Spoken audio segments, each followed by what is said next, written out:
In 1890, a single log traveled 20 miles through the Sierra Nevada mountains in under an hour. It never touched a wheel. It never saw an engine. It moved faster than any locomotive of its era, screaming through wooden channels at speeds that would kill the men who built them. The log flume.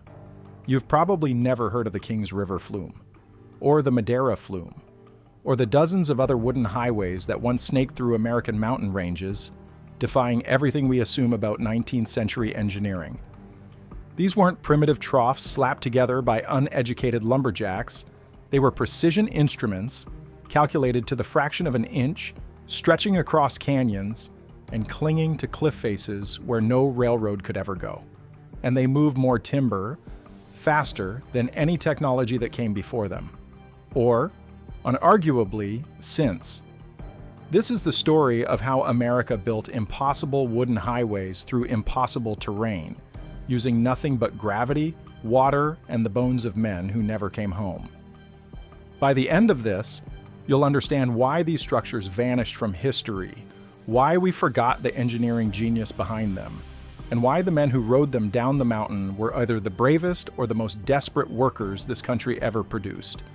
The answer, as it turns out, is both. To understand why anyone would build a 20-mile wooden channel through mountain wilderness, you first need to understand the problem they were trying to solve. It's 1875. The Transcontinental Railroad has been complete for 6 years. California is exploding with growth. San Francisco needs lumber. Los Angeles needs lumber. Every boom town sprouting across the West needs lumber to build homes, businesses, railroads, and mines. The demand is insatiable. And the timber? The timber is up there, 40 miles into the Sierra Nevada, 80 miles into the Cascade Range. Deep in forests so remote that the trees have been growing undisturbed for 1,000 years. Sugar pines 200 feet tall, redwoods that were saplings when Rome fell, Douglas firs so massive that a single tree could frame an entire city block. The wood exists. Getting it out is the problem. Railroads can't reach these forests. The grades are too steep, the terrain too unstable. Building a rail line into these mountains would cost more than the timber is worth, and the locomotives of the era couldn't climb the inclines anyway. You'd need switchbacks that would add 50 miles to a 10-mile journey. The engineering surveys came back with the same conclusion, over and over.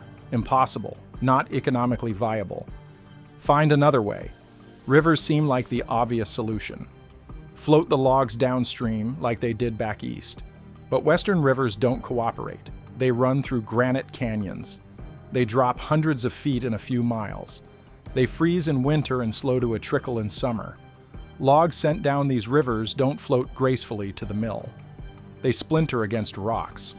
They jam in narrow gorges. They arrive as kindling, if they arrive at all. The Kings River drops over 1,000 feet in just 15 miles of canyon. Try sending a sugar pine log down that, and you'll get toothpicks at the bottom. Expensive toothpicks that cost you a fortune to cut and prepare. Ox teams can drag logs, but a team of 12 oxen moves maybe 2 miles a day through mountain terrain. At that pace, it would take weeks to move timber to the nearest rail connection. The cost would eat every penny of profit. The animals themselves would be destroyed by the work, their legs giving out on the steep grades, their bodies worn to nothing by the constant strain. So the timber barons face an impossible equation. The most valuable trees in North America are sitting in the most inaccessible terrain on the continent. Every conventional method of extraction either destroys the lumber, bankrupts the operation, or simply can't reach the resource. Someone needs to invent a new way to move wood through mountains. Enter James W. Haynes. In 1867, Haynes wasn't a famous engineer. He was a practical man who looked at a steep mountain slope in the Sierra Nevada and asked a simple question. What if, instead of fighting gravity, you used it? Water flows downhill. Always has, always will, and water has power. It carved the Grand Canyon. It shaped every river valley on this planet. What if you could harness that power to carry lumber? Haynes's insight was elegant. Build a V-shaped wooden channel, angled just enough that water flows continuously from the top to the bottom. The water provides both the medium and the motive force. Drop a log into the channel at the top of the mountain, and gravity does the rest. The log floats on the current, racing downhill toward the mill. No engines, no animals, no fuel costs. Just wood, water, and the slope of the earth itself. Like the physics were simple enough that anyone could understand them. Water weighs about 62 pounds per cubic foot. A log, depending on the species, weighs somewhere between 25 and 50 pounds per cubic foot. The log floats. Give it a downhill channel to float in, and it moves. The steeper the channel, the faster it moves. But understanding the physics and building a working system are entirely different things. Haynes had to solve problems that no textbook addressed. How do you prevent logs from riding up over each other and jamming the channel? How do you handle curves without logs shooting off the outside edge? How much water flow do you need to keep a log moving? And where does that water come from during dry months? He solved these problems through trial and error, through watching water move and wood float. Through rebuilding failed sections and studying why they failed. The knowledge he accumulated didn't exist anywhere else. He was inventing an industry. The first commercial flume Haynes built in the Sierra Nevada was humble by later standards. Just a few miles long, following a relatively gentle grade. But it worked. Logs that would have taken days to move by ox team arrived at the mill in minutes. The economics changed overnight. Word spread. Within a decade, flumes were being constructed across the western timber regions. And with each new build, the engineering grew more ambitious. But here's what the history books leave out. Building a log flume is nothing like building a road or a railroad. A flume has to maintain a precise grade throughout its entire length. Too steep, and the water moves too fast. Turning logs into projectiles that destroy the flume itself. Too shallow, and the water slows. Logs jam, and the whole system backs up for miles. The ideal grade falls between 6 and 8 feet of drop for every 100 feet of horizontal distance. That sounds simple until you realize that mountain terrain doesn't cooperate with mathematical ideals. Ridges interrupt the path, canyons drop away without warning, solid rock gives way to unstable soil. A surveyor plotting a flume route might find that maintaining perfect grade requires crossing 15 ravines, skirting 3 cliff faces, and bridging 2 major canyons, all in the first 5 miles. The flume builders had to survey routes that maintain that critical grade across every variation in the landscape. They did this with transit levels, measuring chains, and mathematical calculations done by hand on paper. No computers, no GPS, no margin for error. A mistake of a few inches over a 20-mile flume could render the entire structure useless. Too much grade in one section, and logs would arrive at the next section moving so fast they'd jump the channel. Too little grade, and water would pool, logs would stop, and the whole system would fail.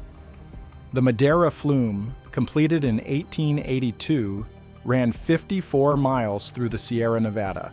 54 miles of precisely graded wooden channel, descending from nearly 7,000 feet in elevation to around 2,000 feet. The engineering required to plot that route, to maintain consistent grade across terrain that included granite cliffs, deep ravines, and unstable hillsides, represents one of the most impressive surveying achievements of the 19th century. The survey team spent 8 months in the field before construction even began. They measured and remeasured. They calculated angles and drops. They argued about routes that would save a half mile but require an additional trestle versus routes that followed the terrain more closely but added construction time. These weren't desk engineers making decisions from comfortable offices. They were men sleeping on the ground in bear country, eating hardtack and jerky, fighting off mosquitoes while trying to hold transit levels steady. They dealt with sudden thunderstorms that washed away their markers.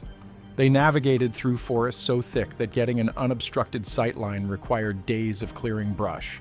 So one survey team on the Sanger Flume project reported losing 3 pack mules to falls during the initial route assessment. The mules were carrying equipment worth more than a month's wages for the entire crew. The men had to continue the survey using improvised tools while waiting for replacement equipment to arrive from Fresno. and almost nobody knows it ever existed. The construction crews who built these flumes were not building on solid ground. They were hanging wooden structures off the sides of cliffs. They were spanning canyons on wooden trestles 100 feet above the rocks below. They were working with hand tools, black powder, and the constant knowledge that one wrong step meant death. Picture a construction site on the side of a mountain. There is no flat ground anywhere. The workers stand on narrow ledges carved from solid rock, or on temporary scaffolding that sways in the wind. Their tools are axes, saws, sledgehammers, and drills. Every piece of lumber for the flume itself has to be carried to the site by pack mule because there are no roads. The irony was not lost on anyone. They were building a system to transport lumber, but they couldn't use that system to transport the lumber they needed to build it. Every board, every beam, every bolt had to come up the mountain the hard way. The flume sections were built on the ground where possible, then raised into position and bolted to trestles. But where there was no ground, where the flume had to cross a canyon or traverse a cliff face, everything had to be built in place. Workers hung from ropes, hammering support beams into rock walls. They balanced on narrow walkways while maneuvering timber weighing hundreds of pounds. The trestles themselves were engineering marvels. Some rose 80 feet above canyon floors, built entirely of wood, with crossed bracing designed to handle the constant vibration of thousands of logs rushing through the channel above. These structures had to withstand wind, snow load, the occasional earthquake, and the relentless punishment of water and lumber moving at high speed. A single trestle on the Kings River flume took 2 months to build and required more timber than a small town's worth of houses. The largest trestle on the Madera system stood 92 feet tall and stretched over 300 feet across a canyon. Building it required a small army of carpenters, riggers, and laborers working 6 days a week for an entire summer. The trestle construction process began with sinking the support posts. In solid rock, this meant drilling and blasting, creating anchor points where massive wooden posts could be seated and bolted into place. In softer ground, posts were driven deep, sometimes 15 or 20 feet, until they hit something solid enough to support the load above. Diagonal bracing connected the posts, creating a lattice pattern that distributed weight and resisted the horizontal forces of wind and water pressure. The geometry had to be precise. A brace installed at the wrong angle transferred stress to the wrong place, creating a failure point that might not manifest for months or years. The flume channel itself sat atop this structure. A wooden trough that had to remain perfectly level across its width, while maintaining constant grade along its length.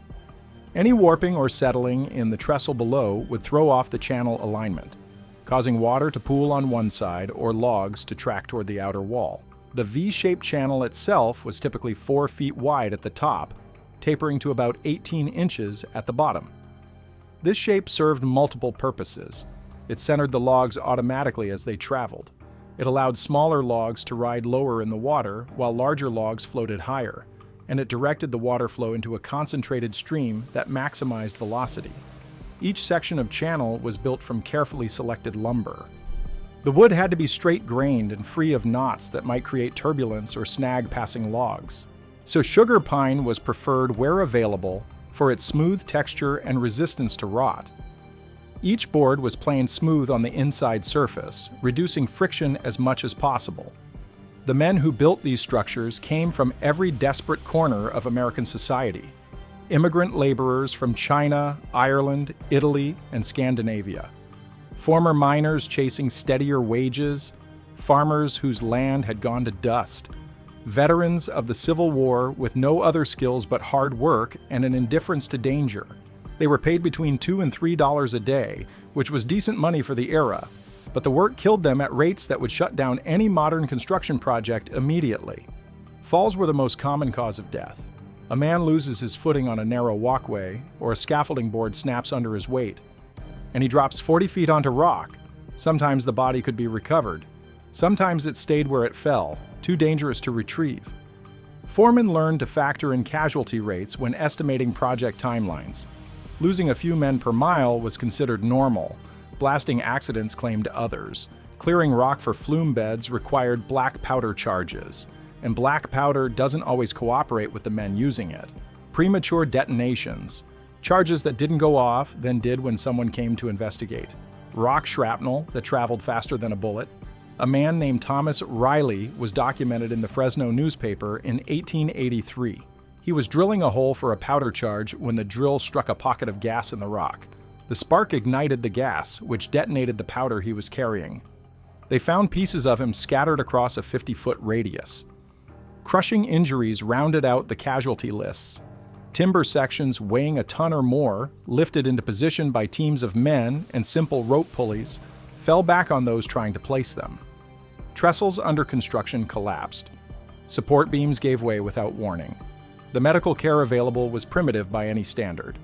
Flume camps might be 50 miles from the nearest doctor.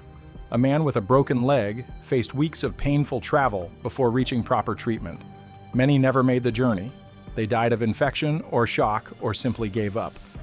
Those who survived serious injuries faced a different problem. A laborer missing fingers could still work, probably. Missing an arm or leg meant the end of employment and a life of poverty. There was no workers' compensation, no disability insurance, no safety net of any kind. The injured man was simply discarded, left to make his way back to whatever he'd come from. The exact death toll from flume construction will never be known. Record keeping was sporadic at best. Immigrant workers often went unrecorded entirely. Chinese laborers, who made up significant portions of some construction crews, were frequently listed only by number in company records, not by name. Estimates suggest that for every mile of major flume built through difficult terrain, 1 to 3 workers died during construction. A 50-mile flume might leave 50 graves scattered along its length, unmarked, unmourned, except by whoever they'd left behind in whatever country they'd come from. But building the flume was only half the danger. Operating it was something else entirely. A log flume in operation is not a peaceful stream of wood drifting gently downhill. It's controlled chaos, barely controlled, thundering through a wooden channel at speeds that push the limits of what the structure can handle. Water enters the flume at the headworks, diverted from a natural stream or reservoir. This water flows continuously, around the clock when the system is running, creating a current that never stops. Logs are fed into the channel one at a time or in small groups, and they immediately begin racing downhill. The speed depends on the grade. On steeper sections, a log might hit 20 miles per hour. On the steepest sections, 30. That doesn't sound fast until you realize that the log is a several thousand-pound projectile hurtling through a wooden channel only slightly wider than the log itself. Any misalignment, any debris in the channel, any knot or protrusion catching the flume's sides creates havoc. The sound alone was something witnesses never forgot. Imagine a continuous thunder, a roar of rushing water mixed with the bass rumble of wood sliding on wood. Men working near operating flumes learned to communicate with hand signals because shouting was useless. Logs jam. It happens constantly. A single stuck log catches the next one behind it, and within minutes, 100 logs pile up, wedged into an impossible tangle. The water backs up. The pressure builds. If the jam isn't cleared immediately, the backed up water can overflow the flume, erode the supports, or shatter the wooden walls under pressure. This is where the flume herders come in. Flume herders were the men responsible for keeping logs moving smoothly through the system. They patrolled the flume on foot, walking miles along the narrow walkways that ran beside the channel. When a jam formed, they had to clear it. Fast. Picture this job. You're standing on a walkway maybe 18 inches wide, mounted on the outside of a V-shaped wooden channel. Below you is a 40-foot drop to a rocky ravine. Inside the channel, water rushes past at the speed of a running horse, carrying logs the size of telephone poles. A jam is formed 100 yards ahead. You can see the logs piling up, hear the groan of timber under pressure. You have to get there before the backup breaches the flume. You walk. Running is too dangerous on walkways this narrow. You reach the jam, and now you have to fix it. This means climbing over or around logs that are still moving, still pressed by thousands of pounds of water pressure. You carry a pike pole, an iron hook on a long wooden handle. You jam it into the key log, the one causing the blockage, and you pry. Sometimes the key log is underwater. Sometimes it's wedged at an angle that makes it impossible to reach safely. Sometimes the only way to clear the jam is to climb into the channel itself, standing in rushing water up to your waist, trying to work the log free while the pressure builds behind you. If you succeed, the jam releases all at once. Suddenly, 100 logs surge forward with the combined momentum of the backed up water. If you're in the wrong position, if your pike pole doesn't come free, if you slip on the wet wooden walkway, you go into the channel with them. Men who fell into operating flumes did not survive. The logs behind would pin them, crush them, drag them underwater. As bodies recovered from flume accidents were often unrecognizable. Some bodies were never recovered at all, carried the full length of the system and deposited in the mill pond, discovered only when the pond was drained for maintenance. And yet some men did ride the flumes intentionally. In steep sections, boats were sometimes used to allow workers to travel quickly from the top of the system to the bottom. These were simple wooden craft, barely more than flat-bottom boxes, dropped into the flume with the water and allowed to ride down with the current. The accounts of flume boat rides read like something from an amusement park nightmare. Speeds over 30 miles per hour in complete darkness through covered sections, banking around curves at angles that pressed riders against the sides, water splashing over the edges constantly, to the wooden walls blurring past so close you could reach out and lose your hand. Visitors paid to take these rides. Tourists from San Francisco and Sacramento heard about the mountain flumes and wanted to experience them. Operators charged premium prices for the experience, knowing that the average person would emerge soaking wet, terrified, and exhilarated.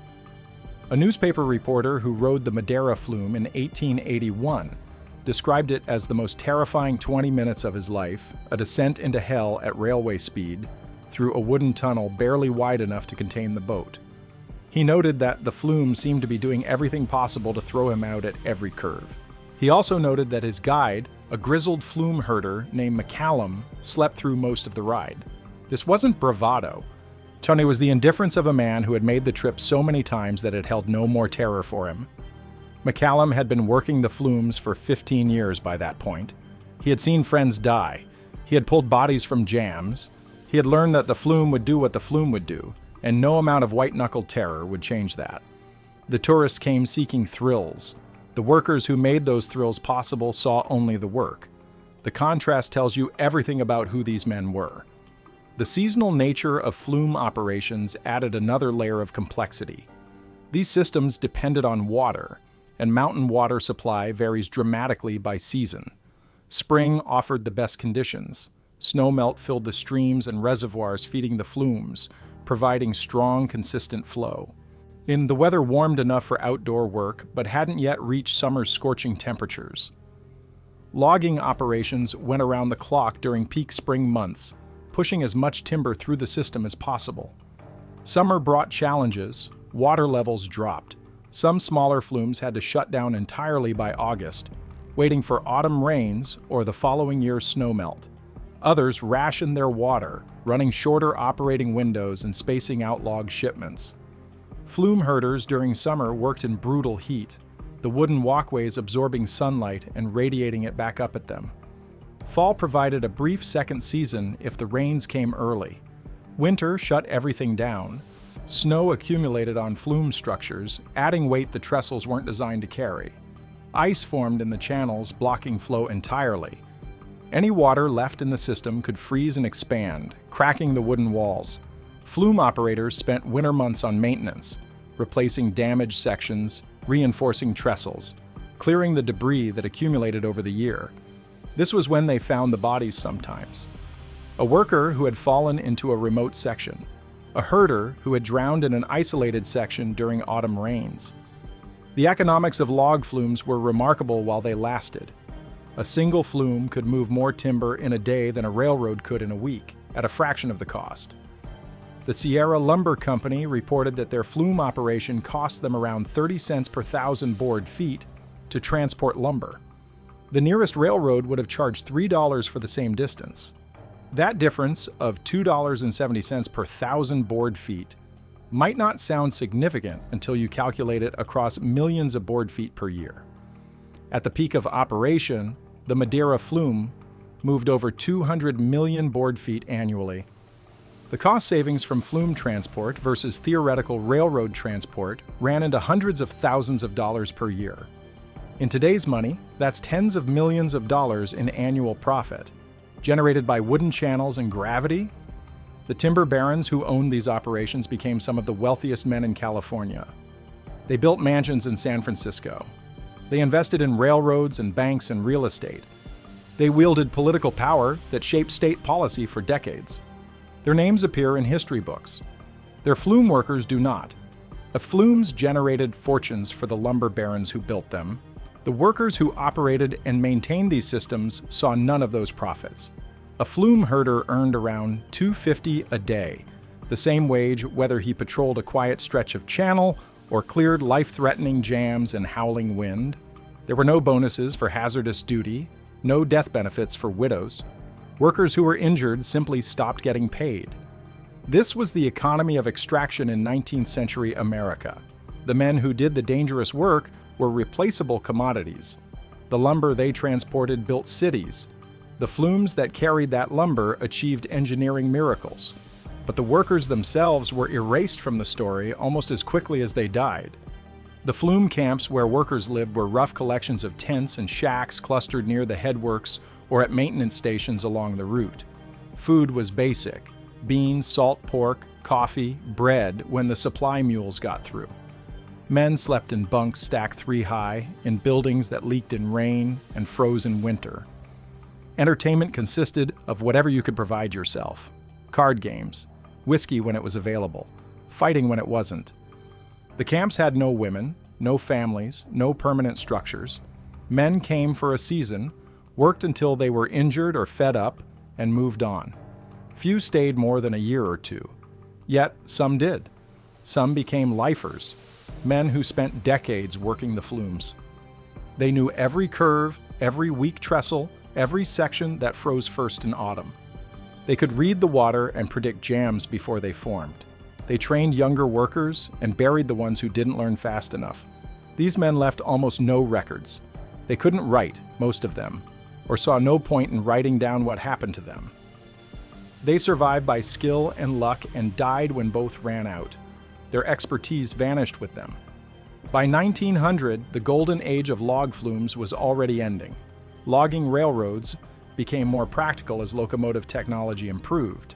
Geared locomotives, designed for steep grades and sharp curves, could reach timber stands that would have been impossible for earlier engines. Trucks eventually emerged as viable alternatives. The forests closest to the flume routes were being exhausted anyway, pushing operations deeper into the mountains where even flumes couldn't reach economically. The decline wasn't sudden. It was gradual erosion over decades. Flumes fell into disrepair and weren't rebuilt. Timber companies shifted investment to newer technologies. Workers who knew the old systems aged out of the industry. The Madera Flume made its last run in 1931, 62 years after James Haynes built his first experimental channel. The largest flume system in California fell silent. The company couldn't justify the maintenance costs anymore. Trucks were cheaper, even if they were slower. One by one, the other systems followed.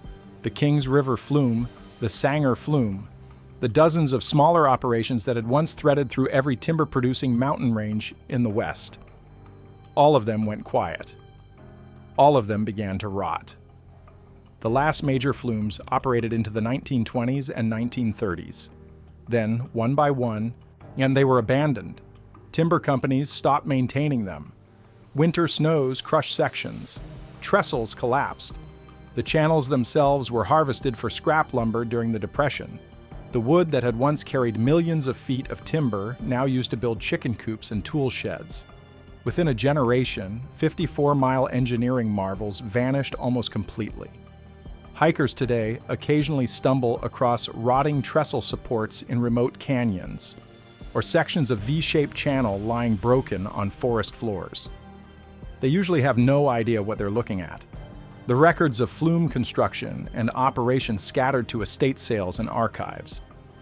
The men who built and ran these systems died without telling their stories to any historian who thought to listen. The companies that built them went bankrupt or merged into larger corporations that had no interest in preserving operational histories of obsolete technology. What we know today has been pieced together from newspaper accounts, corporate ledgers, survivor memoirs, and archaeological work on abandoned flume sites. It's incomplete. It will always be incomplete. The full story died with the last flume herders, but we know enough to understand what was achieved and what was lost. Consider the Kings River Flume in context.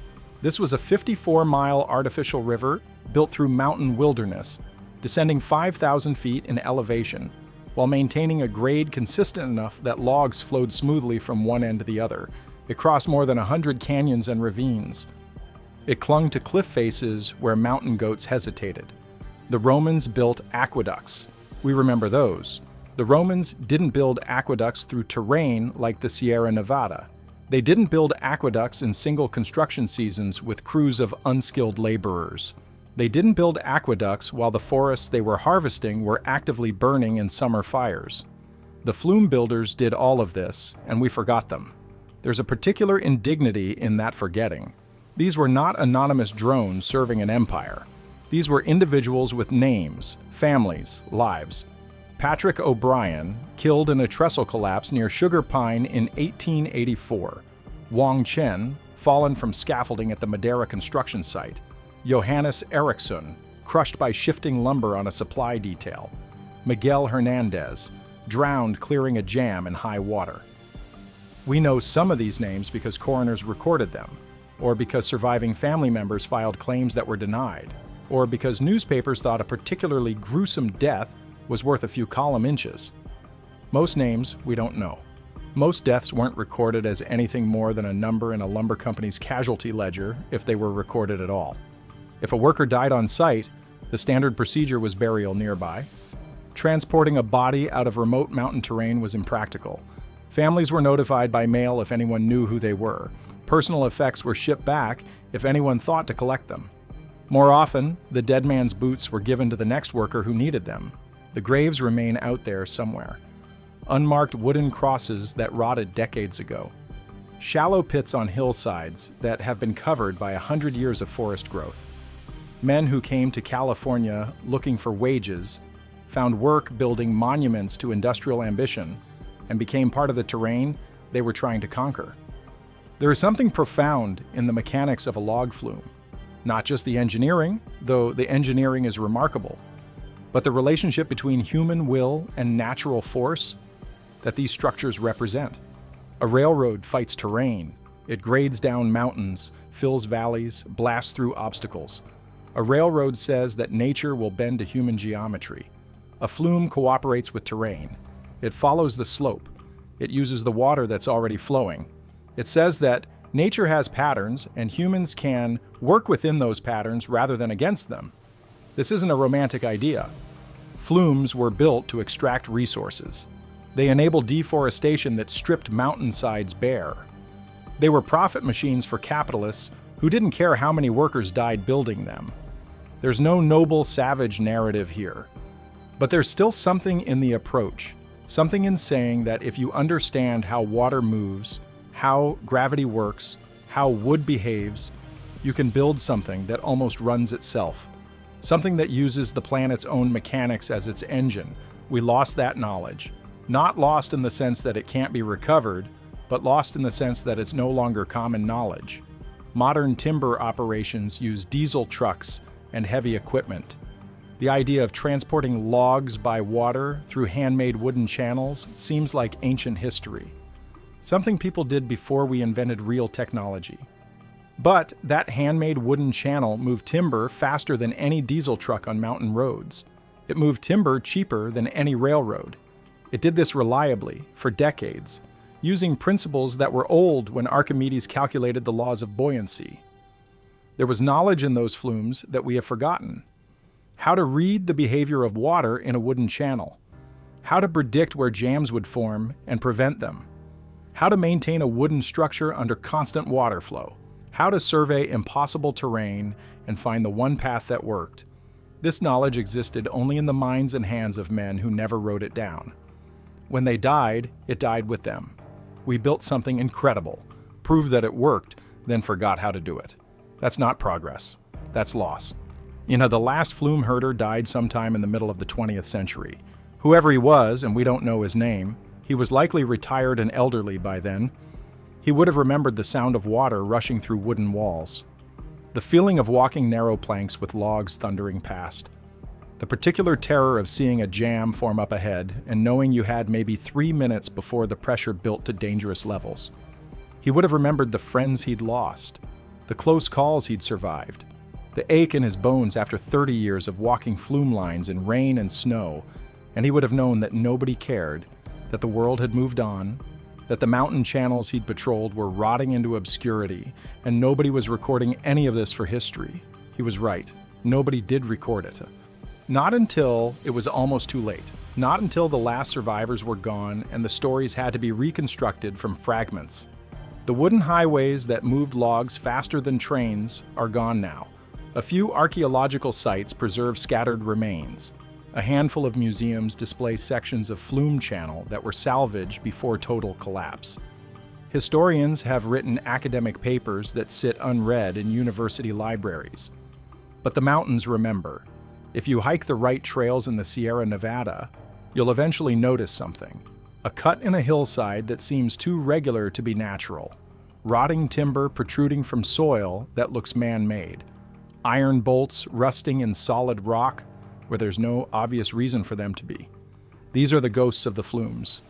The last physical evidence that once, for a few brief decades, Americans built impossible things in impossible places and made them work. You're walking on graves when you find these sites, not literally, usually, but somewhere nearby within a few miles of any major flume remnant, there's a man who didn't go home. Maybe several. Their names are gone. Their stories are gone. The only evidence they existed is that broken trestle, that section of channel, those bolts in the rock. They built something remarkable. They died doing it, and we owe them the only thing the dead can receive from the living. We owe them remembering. 20 miles of wooden channel, 5,000 feet of elevation drop, logs moving faster than trains, propelled by nothing but water and gravity and the slope of the mountain itself, engineering that rivaled Roman aqueducts, accomplished by crews who couldn't read blueprints, on using hand tools and black powder. This happened. This actually happened. 140 years ago, in mountains you can drive to in an afternoon. The next time someone tells you that people in the past weren't as smart as we are now, that they couldn't accomplish what we accomplish, that technology has always been getting better, remember the log flumes. Remember what we built. Remember what we forgot. Remember the men who died building it, whose names we never bothered to write down. And ask yourself what we're building today that our grandchildren will forget. What workers are dying right now on projects that won't be remembered? History doesn't preserve what matters. History preserves what gets written down by people who care enough to write it. Most of what happens disappears. The wooden highways are gone. The men who built them are gone. But somewhere, in some canyon in the Sierra Nevada, there's a bolt in the rock, rusting, forgotten, still holding on to a piece of wood that rotted away decades ago. That bolt is the last monument those workers have, the last evidence that they existed. It's not enough, it was never going to be enough, but it's something. And now you know what it means.